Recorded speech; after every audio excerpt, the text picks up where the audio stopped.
आज का lecture government of India act 1858 पर बेस होगा और ये पॉलिटी की सीरीज का लेक्चर 6 होगा। जैसा आप लोग सभी जानते हो कि हम उत्तर प्रदेश पब्लिक सर्विस कमीशन द्वारा हर साल पीसीएस का जो एग्जाम कंडक्ट किया जाता है, तो हम पीसीएस 2024 को टारगेट करके अपने तैयारी कर रहे हैं और ये हम पॉलिटी की सीरीज हमारी ये चल रही है। मैं आज का लेक्चर आपको स्टार्ट करने से पहले एक और बात बताना चाहता हूँ कि उत्तर प्रदेश पब्लिक सर्विस कमीशन ने 1 जनवरी 2024 को यूपी पीसीएस का नोटिफिकेशन जारी कर दिया है। यूपी पीसीएस 2024 का नोटिफिकेशन जारी कर दिया है, तो आप अपना ऑनलाइन आवेदन कर सकते हो। लास्ट डेट देखिए, लास्ट डेट 29 जनवरी 2024 है। तो आप जाइए और अपना ऑनलाइन फॉर्म भर दीजिए। एक और बात, दूसरी बात कि ओटीआर भरना कंपलसरी है, ये मैंडेटरी है। तो आपको ओटीआर नंबर मिलेगा और ओटीआर नंबर लेने के लिए आपको अपनी बिल एक ईमेल आईडी वैलिड होनी चाहिए और मोबाइल नंबर डालना पड़ेगा। मतलब बहुत सारी चीजें होंगी जो आपको बेसिक इन्फॉर्मेशन भरनी पड़ेगी। तो अब हम अपना लेक्चर स्टार्ट करते हैं। तो गवर्नमेंट ऑफ इंडिया एक्ट 1858 का लेक्चर स्टार्ट करने से पहले हम जरा थोड़ा रिकैप कर लेते हैं कि लास्ट लेक्चर में हमने क्या क्या पढ़ा था। देखिए, लास्ट लेक्चर में हमने, अगर हम रिकैप की बात करें, देखिए लास्ट लेक्चर में मैंने आपको चार्टर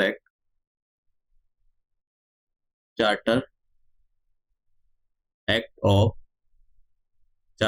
ऑफ 1853 के बारे में बताया था, जिसके इम्पोर्टेंट प्रोविजन। देखिए, मैं आपको एक और बात बताना चाहता हूँ कि ये जो हम चार्टर एक्ट पढ़ रहे हैं, ये एग्जाम के पॉइंट ऑफ व्यू से पढ़ रहे हैं। मैं काफी सारी इंफॉर्मेशन ऐसी है कि इन एक्ट को छोड़ देता हूँ, मतलब बहुत सारी इंफॉर्मेशन। एक्चुअली उसका एक रीजन ये है कि ये एक्ट काफी बड़े हैं, तो हम अपने एग्जाम के पॉइंट ऑफ व्यू से पढ़ रहे हैं जो आने वाला है। जो मुझको लगता है, मैं काफी सारी चीजें, मतलब काफी बुक्स पढ़ता हूँ, तो मैं कोशिश करता हूँ कि वही रखा जाए, अदरवाइज तो बहुत बड़ा लेक्चर हो जाएगा और ये भी याद भी नहीं रहेगा। और मैं आपको बताऊंगा कि मेंस पर किस पर क्वेश्चन आने के ज्यादा चांस है, क्वेश्चन पूछे गए। तो जब हम मेंस की सीरीज स्टार्ट करेंगे तब हम देखेंगे। तो मैं चार्टर एक्ट ऑफ 1853 के बारे में बता देता हूँ। देखिए, इस एक्ट ने क्या किया, जो गवर्नर जनरल के फंक्शन थे, एक उन दोनों को अलग कर दिया। कौन कौन से फंक्शन? लेजिस्लेटिव फंक्शन और एग्जीक्यूटिव फंक्शन। तो गवर्नर जनरल ऑफ इंडिया कि इसकी एक एग्जीक्यूटिव काउंसिल होती थी, एग्जीक्यूटिव काउंसिल, और एक नई बॉडी बनाई गई जिसको बोला गया लेजिस्लेटिव काउंसिल। लेजिस्लेटिव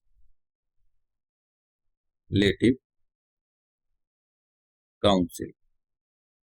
इस लेजिस्लेटिव काउंसिल में नए 6 बंदे ऐड किए गए, 6 मेंबर। 6 मेंबर्स में से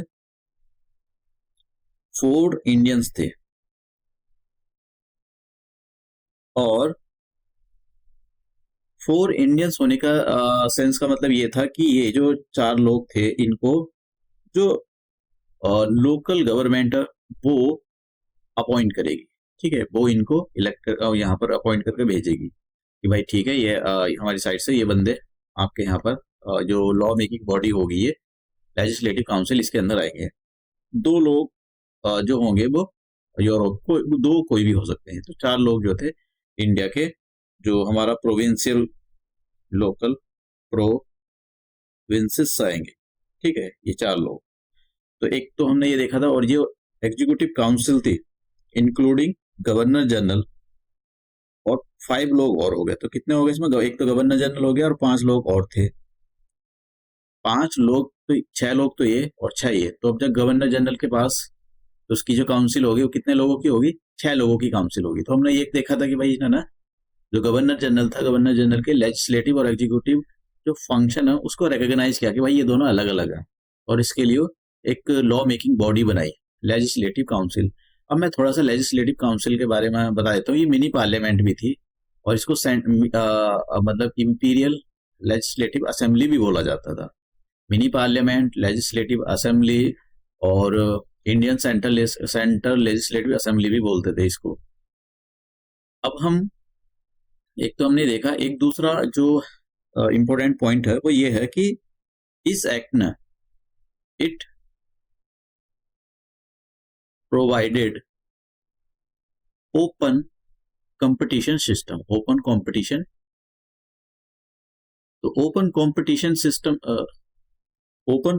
सिस्टम में क्या होता है? ओपन कंपटीशन सिस्टम में ये होता है कि जैसे कि आयोग Uttar Pradesh public service commission exam conduct कराता है। मैं यहाँ पर पहले कहूँ, ठीक है, ओपन कंपटीशन सिस्टम, जैसे आयोग हर साल एक एग्जाम कंडक्ट कराता है, तो आयोग ऐसे नहीं बोलेगा कि किसी ने आयोग को रिकमेंड किया हो कि भाई अच्छा फला बंदे को जो है यहाँ पर नौकरी दे देना, उसके अंदर चाहे कोई मेरिट हो या ना हो। तो ये ओपन कॉम्पिटिटिव सिस्टम नहीं है, ये इसको होता है पैट्रोनेज सिस्टम। तो पहले जो पैट्रोनेज सिस्टम चलता था, पैट्रोनेज सिस्टम में क्या होता था कि जो कोर्ट ऑफ डायरेक्टर होते थे वो ये बोलते थे कि भाई ठीक है, इस बंदे को रख लो आप, ये हमारी साइड से सर्व करेगा और इसमें ये खूबी, अब वो खुद में हो या ना हो, बस कोर्ट ऑफ डायरेक्टर्स ने बोल दिया तो बस उसको रख लिया जाएगा। लेकिन ओपन कंपटीशन सिस्टम में क्या है, सबको छूट दी जाती है, भाई जो भी सारी चीजों को सारे क्राइटेरिया को फुलफिल कर रहा है वो एग्जाम दे सकता है और फिर उसको जॉब मिल जाएगी। तो ये हमने लास्ट लेक्चर में जो पढ़ा था उसको एक रिकैप किया। अब हम गवर्नमेंट ऑफ इंडिया एक्ट 1858 के प्रोविजन की ओर बढ़ते हैं। देखिए, ये पहला एक्ट था जब रिवॉल्ट हुआ था। देखिए, आफ्टर द रिवॉल्ट 1857, रिवॉल्ट 1857 होता है और इस रिवॉल्ट को देखते हुए इंग्लैंड के अंदर काफी नाराजगी थी ईस्ट इंडिया कंपनी को लेकर। उनको लगता था कि ईस्ट इंडिया कंपनी अच्छे से काम नहीं कर रही है, तो उन्होंने क्या किया कि गवर्नमेंट ऑफ, इन्होंने एक एक्ट पास किया, वहां की जो पार्लियामेंट थी, गवर्नमेंट ऑफ, इसका नाम था government of India act 1858।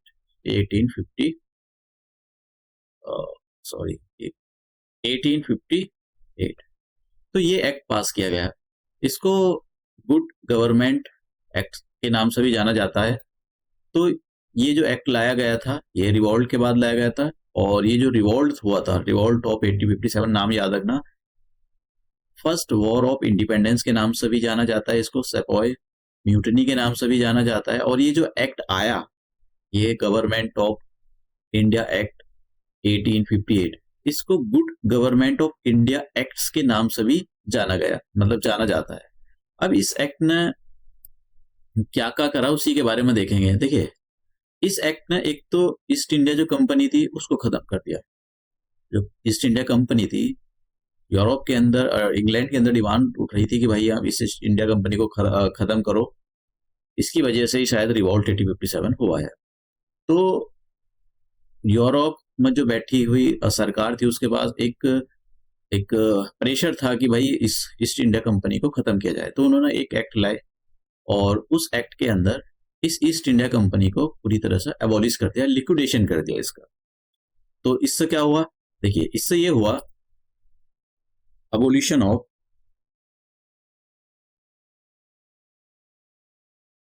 East India company.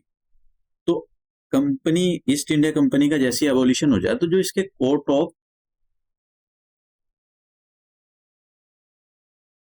Directors थे तो इनकी ये खत्म कर दिया, ये पोस्ट खत्म कर दी।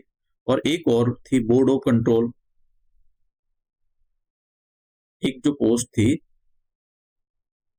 क्योंकि अब इनका कुछ काम नहीं रह गया था, बोर्ड ऑफ कंट्रोल। तो जैसे ही ईस्ट इंडिया कंपनी को खत्म करा तो ये दोनों पोस्ट खत्म कर दी। इसको बोलते थे डुअल गवर्नमेंट। एक समस्या ये हो रही थी डुअल गवर्नमेंट से, अभी भी हमारे यहाँ पर इसको रेड टैपिज्म बोला जाता है, कि तानाशाही चल रही है ऑफिसरों की। आपने देखा होगा, अगर आप कोई भी सर्टिफिकेट बनवाना चाहे, वो अपना आपका कास्ट सर्टिफिकेट हो, कोई भी हो, तो इतना मतलब वो जो ब्यूरोक्रेट है वो इतना आपको परेशान करेगा, नहीं आज नहीं आना, आज छुट्टी है, आज ये है, आज मैं वहां जा रहा हूँ, आज मतलब इतना घुमा देंगे आपको, बहुत परेशान कर देंगे। तो उस टाइप का ये सिस्टम, इससे क्या होता है कि जो प्रोसेसिंग होती है, मतलब जो एक एफिशिएंसी आनी चाहिए वर्क के अंदर, वो नहीं आ पाती है।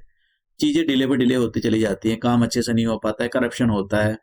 तो इसी चीज को देखते हुए ये बोर्ड ऑफ कंट्रोल और कोर्ट ऑफ डायरेक्टर, इनको इस पोस्ट को खत्म कर दिया गया, और इस पोस्ट को खत्म कर कर एक नई पोस्ट बनाई गई। ठीक है, इन पोस्ट को तो खत्म कर दिया, एक नई पोस्ट बनाई गई। इस पोस्ट को सेक्रेटरी ऑफ द स्टेट बोला गया, न्यू ऑफिस। तो abolition of the east India company and abolition of the court of directors and the board of control, ये दो काम किए गए, और इनकी जगह एक नई ऑफिस बना गया, न्यू ऑफिस वॉज क्रिएटेड। इस न्यू ऑफिस का क्या नाम था? The secretary of state, secretary of the state. ये जो सेक्रेटरी ऑफ स्टेट होता था, इसको मतलब एक इसका जो ऑफिस होता है वो लंदन के होता है, ऑफिस इसका लंदन में होता था, लंदन। ठीक है, अब ये जो सेक्रेटरी ऑफ द स्टेट होता था, इसको एक 15 लोगों की काउंसिल दी गई, क्योंकि वो इसको असिस्ट करेगी। ठीक है, तो 15 members council was provided to the secretary of the state। ठीक है, ये क्यों? क्योंकि ये हेल्प कर सके। देखिए, अभी आप पूरा सिस्टम समझो, समझने मतलब ये बहुत जरूरी है कि आप इस पूरे सिस्टम को समझो, क्योंकि बोर्ड ऑफ कंट्रोल खत्म कर दिया, कोर्ट ऑफ डायरेक्टर खत्म कर दिया, तो इसको 15 मेंबर की काउंसिल दी गई। अब ये जो सेक्रेटरी ऑफ द स्टेट था, ये बहुत जरूरी है कि आप इसको समझो, क्योंकि अगर आपने रट्टा मारा तो देखिए पीसीएस तो आपसे प्री तो चलो निकाल लोगे, मेंस तो निकल नजर आया। तो इसमें ये 15 मेंबर की काउंसिल थी। तो 15 मेंबर की काउंसिल के अंदर 15 मेंबर, 7 जो लोग थे वो कोर्ट ऑफ डायरेक्टर, क्योंकि कोर्ट ऑफ डायरेक्टर अब खत्म कर दिए थे, लेकिन कंपनी के अंदर उनकी हिस्सेदारी तो थी ना, वो भी चाहते थे हमारा दबदबा खत्म ना हो। क्योंकि मोस्टली ये होते क्या थे, ये जो इतने भी कंपनी के जो मालिक होते थे, वो उनका वो कहीं ना कहीं उनका पॉलिटिकल कनेक्शन होता था। तो वो पॉलिटिशियन को सिंपल सी बात है भाई, कोर्ट ऑफ कितनी बड़ी कंपनी थी, अगर इसमें सर नुकसान हो जाएगा तो फिर उनको फायदा कैसे होएगा। तो इसलिए वो नहीं चाहते थे कि ये कोर्ट ऑफ डायरेक्टर है, इनका जो एक दबदबा है थोड़ा कम हो। हाँ, दबदबा तो कम हो गया था इनका, मोस्टली खत्म ही सही हो गया था, लेकिन ये फिर भी बंधा रहा है इनका। कैसे? देखिए, कोर्ट ऑफ डायरेक्टर्स को ये कोर्ट ऑफ डायरेक्टर्स कितने, 7 लोग इस काउंसिल में, देखिए है क्या, मैं बताता हूँ। कोर्ट ऑफ डायरेक्टर 7 लोग इलेक्ट करेंगे कि हमारी साइड से 7 मेंबर ये हो गए। और जो ब्रिटिश पार्लियामेंट थी, जो क्राउन था, मतलब वहां पर पार्लियामेंट्री फॉर्म ऑफ गवर्नमेंट चलती है, तो in the parliamentary form of government के अंदर head of the country is the crown होगा। जैसा वहां पर तो क्राउन होगा, हमारे यहाँ पर प्रेसिडेंट होता है, तो वहां पर जो हेड ऑफ द कंट्री था वो क्राउन था। तो वो क्राउन क्या काम करेगा, कितने लोग अपॉइंट करेगा, वो करेगा, यहाँ पे देखो ब्रिटिश पार्लियामेंट, आप सीधा ये लिखो ब्रिटिश पार्लियामेंट, सॉरी इसको जरा खत्म कर देता हूँ, ब्रिटिश पार्लियामेंट। तो ब्रिटिश पार्लियामेंट के 8 लोग अपॉइंट होंगे, तो टोटल कितने हो गए? 15। तो ये 15 लोग ऐसे आए थे, आप समझे। 8 लोग तो ब्रिटिश पार्लियामेंट के होंगे इसमें, और 7 लोग होंगे कोर्ट ऑफ डायरेक्टर्स के। तो क्योंकि भाई इनकी पोस्ट खत्म कर दी, तो लेकिन अब इनको कंपनी में दबदबा तो बना नहीं है, अब ऐसा थोड़ी छोड़ देंगे कि भाई इतनी बड़ी कंपनी को ऐसे छोड़ दिया जाता है। भाई वहाँ ये तो बहुत मतलब कमर्शियल इंटरेस्ट इनके, और वहाँ के जो पॉलिटिशियन थे, क्योंकि इसके अंदर जो आपने अगर पढ़ा हो पॉलिटिशियनों का काफी इंटरेस्ट होता था इसके अंदर। तो ऐसा सिस्टम चला था ये। अब देखिए ये जो होता था सेक्रेटरी, इसके बारे में देख लेते हैं। जो सेक्रेटरी ऑफ द स्टेट मैंने बोला, ये कौन होगा कौन नहीं होगा, इसके बारे में हम देखते हैं। देखिए, ये जो सेक्रेटरी ऑफ स्टेट था, ये जो पोस्ट नहीं क्रिएट की गई थी, सेक्रेटरी ऑफ द स्टेट। ये पोस्ट लंदन के अंदर होगी, इसका ऑफिस लंदन के अंदर होगा, ये इंडिया में नहीं होता था। अब एक तो ये जो वहां की ब्रिटिश पार्लियामेंट थी उसका मेंबर था, मतलब ये एमपी था। ये जो था ये क्या था, एक member of British parliament. British parliament एक तो ब्रिटिश पार्लियामेंट का मेंबर था, दूसरा क्या था, ये जो प्राइम मिनिस्टर था वहां का, प्राइम मिनिस्टर की जो कैबिनेट होती थी उसका भी सदस्य था। आप समझ गए? जैसे हमारे यहाँ पर देखिए, मैं आपको बताता हूँ, हमारे यहाँ पर लोकसभा है, तो लोकसभा में मतलब हमारे यहाँ पर सेंटर में क्या है, सेंटर में प्राइम बीजेपी की सरकार है, तो बीजेपी के कुछ लोग मेंबर है, मेंबर ऑफ पार्लियामेंट, और उसमें से जो मेंबर ऑफ पार्लियामेंट है उनमें से कुछ को कुछ इंपॉर्टेंट वर्क दिया गया है, जैसे मिनिस्ट्री ऑफ एक्सटर्नल अफेयर दी गई है, मिनिस्ट्री ऑफ होम अफेयर दिया गया है, तो कुछ इंपॉर्टेंट वर्क, तो फिर उनको क्या है, वो प्राइम मिनिस्टर की कैबिनेट होती है। अगर आपने मैं पोलिटी आगे के लेक्चर में बताऊंगा आपको कैसे काम होता है। तो जो प्राइम मिनिस्टर की कैबिनेट होती है, इस कैबिनेट में इंपॉर्टेंट पर्सन होते हैं, और ये इन इंपॉर्टेंट पर्सनों को कुछ इंपॉर्टेंट काम दिया जाता है। जैसे कि डिफेंस मिनिस्ट्री दे दी, राजनाथ सिंह जी को डिफेंस मिनिस्ट्री दे रखी है, तो वो कैबिनेट के मेंबर है। होम मिनिस्ट्री किसको दे रखी है, होम मिनिस्ट्री भी दे रखी है। तो ये सब इंपॉर्टेंट पर्सन होते हैं। तो सेम है, ये जो सेक्रेटरी ऑफ स्टेट था वहां का जो प्राइम मिनिस्टर की जो कैबिनेट थे उसका मेंबर था। आप समझ गए? तो ये पॉलिटिशियन, एक पॉलिटिकल पोस्ट थी ये वाली, सेक्रेटरी ऑफ द स्टेट। लेकिन इस पोस्ट ये जो सेक्रेटरी ऑफ स्टेट है, इसके जो 15 लोग दिए गए थे वो बोर्ड ऑफ डायरेक्टर्स के भी थे और इस ब्रिटिश पार्लियामेंट के भी। तो अब ये जो होगा, ये लंदन के अंदर बैठेगा। लेकिन अगर कुछ भी काम होता, आप देखना, this is the principal channel. इसका जो काम होगा ये एक प्रिंसिपल चैनल की तरह काम करेगा, ठीक है। और इसको कौन अपॉइंट करेगा, इसको ये जो अपॉइंट होगा, अपॉइंटेड बाय अपॉइंटेड क्राउन इसको अपॉइंट करेगा। उस टाइम पर जो क्राउन होगा वो इसको अपॉइंट करेगा। अब देखिए ये काम कैसे करेगा, मतलब इसका क्या काम होगा। ये प्रिंसिपल चैनल की तरह काम करता है। कैसे, देखिए अब मैं बताता हूँ आपको। जैसे मान लो कि ये हो गया ब्रिटिश पार्लियामेंट, ब्रिटिश पार्लियामेंट, ठीक है। ये तो हो गया लंदन, इसको बोल देते हैं हम इंग्लैंड। और ये हो गया इंडिया, क्योंकि जो टेरिटरी कंपनी ने कब्जा किया हुआ था उसको ये ब्रिटिश इंडिया बोलते थे। तो ये हो गया इंडिया की बात, ठीक है। दो जगह की बात हो रही है, एक इंग्लैंड की बात हो रही है और एक इंडिया की बात हो रही है। अब यहां पर एक पोस्ट जो सेक्रेटरी ऑफ द स्टेट, जो सेक्रेटरी ऑफ द स्टेट होगा, ये क्या काम करेगा, ये जो दोनों के बीच में कम्युनिकेशन चैनल का काम करेगा। कैसे, ब्रिटिश इंडिया के अंदर एक पोस्ट मतलब एक रीडेजिग्नेटेड पोस्ट थी, मतलब पहले गवर्नर जनरल ऑफ इंडिया था, उसको वायसरो बोल दिया। अभी मैं आपको बताऊंगा वायसरो। तो ये जो सेक्रेटरी ऑफ स्टेट है, ये सेक्रेटरी ऑफ स्टेट इस वायसरो से काम लेगा, और ये जिम्मेदार, ये वायसरो जो है इसको बताएगा, भाई ये ऐसे ऐसे काम हो रहा है, ये हो रहा है, ये सब पूछेगा। अब सेक्रेटरी ऑफ स्टेट से कौन पूछेगा, सेक्रेटरी ऑफ स्टेट से पूछा जाएगा ये ब्रिटिश पार्लियामेंट, ये इससे पूछेगी भाई इंडिया में क्या हो रहा है, क्या नहीं हो रहा है। जवाबदेही तय करेगा। यहाँ के जो मेंबर ऑफ द पार्लियामेंट है वो इससे पूछेंगे, भाई ये बताओ ये काम ऐसे क्यों हुआ है, इसकी जिम्मेदारी किसकी है, ये कब होगा। तो इसका मतलब ये हो गया, जो सेक्रेटरी ऑफ स्टेट है ये responsible to the British parliament. समझ गए आप? तो ऐसे काम हो रहा था इसके अंदर।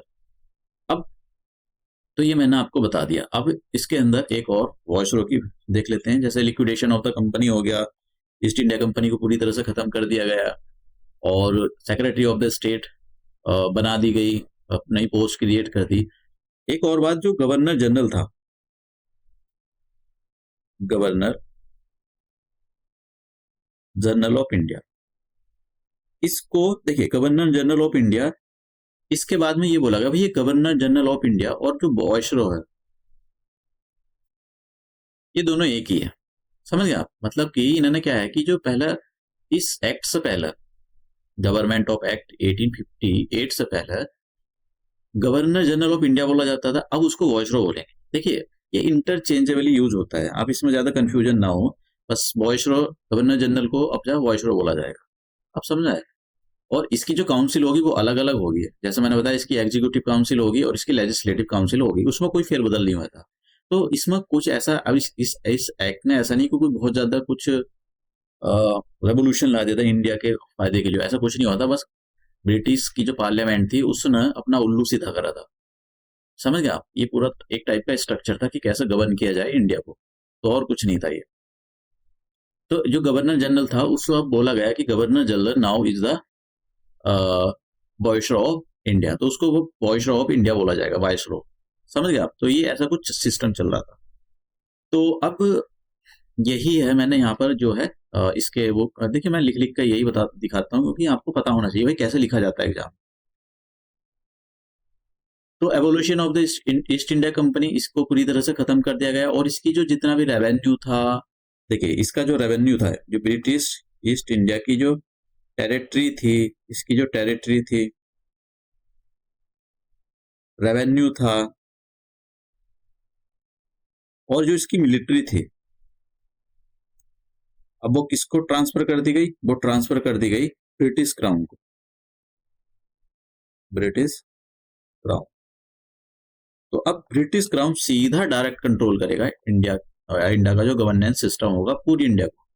तो सेक्रेटरी ऑफ स्टेट के बारे में मैंने बता दिया, और पहले जो इंडिया का पहला सेक्रेटरी ऑफ स्टेट कौन था, Lord Stanley. Lord Stanley was the first secretary of the India. तो ये बहुत आपको मतलब इसमें से क्वेश्चन पूछा जाएगा। देखिए मैंने आपको यहाँ पर सारी चीजें बहुत ही आसान भाषा में समझाई है, यहाँ पर लिखा हुआ है, आप नोट्स बना सकते हो।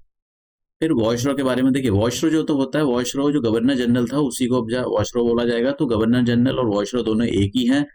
देखो ये दोनों पोस्ट चल रही थी, एक ही पर्सन को दोनों पोस्ट, एक ही पर्सन को वॉइसरॉय बोलते थे, एक ही पर्सन को गवर्नर जनरल बोलते थे। अब इसमें झमेले में पढ़ने की जरूरत नहीं कि क्यों बोलते थे, कैसे बोलते थे, बस याद रख लेना कि अब जब उसको वॉइसरॉय बोला जाता था, या दोनों कुछ भी बोल रहे यार, ऐसा कुछ नहीं है। कोई आपसे पूछ रहा है कि what is the difference between the viceroy and the governor general of the India after the revolt 1857, तो ऐसा कुछ नहीं है, कुछ कोई भी है। बस यहाँ यही बात याद रखना कि Lord Canning was the first, देखिए लॉर्ड कैनिंग जो था इसको फर्स्ट गवर्नर जनरल और वॉइसरॉय बनाया गया ऑफ द इंडिया का। तो ये पॉइंट इंपॉर्टेंट है, ठीक है, पीसीएस के लिए ये बहुत ज्यादा इंपॉर्टेंट है।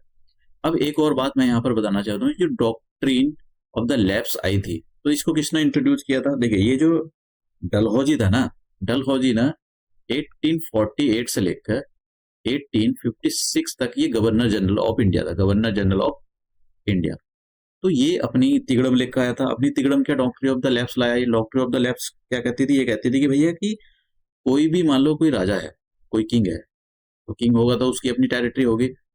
अब उसके मान लो कोई संतान ना हो, ठीक है, उसका नेचुरल सन ना हो, इसने कोई अडॉप्ट कर लिया हो, तो भैया इसका अडॉप्टेड सन जो है उस जो टेरिटरी है उसका मालिक नहीं होगा, वो कंपनी हड़पनामा कर लेगी उसको।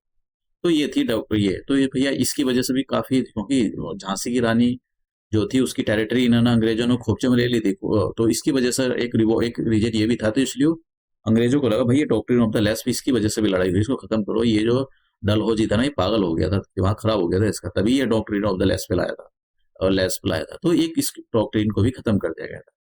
तो इस लेक्चर के अंदर मैंने सारी चीजें, जितनी भी इंपॉर्टेंट चीजें थी मैंने आपको बता दी, बिल्कुल क्लियर, मतलब बहुत अच्छे से कोशिश की कि सारी चीजें आपको समझ में आए, कोई कंफ्यूजन ना हो।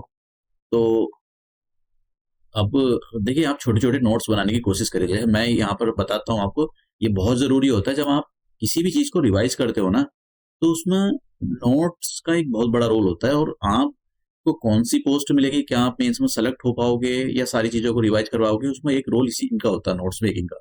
तो जो लोग कहते हैं कि भाई ठीक है कौन बनाए नोट्स वगैरह, ये सब चलता है, दूसरों के नोट्स कॉपी कर लेंगे, तो फिर दूसरों के नोट्स कॉपी कर लेंगे तो फिर आप सिलेक्शन तो भूल ही जाओ।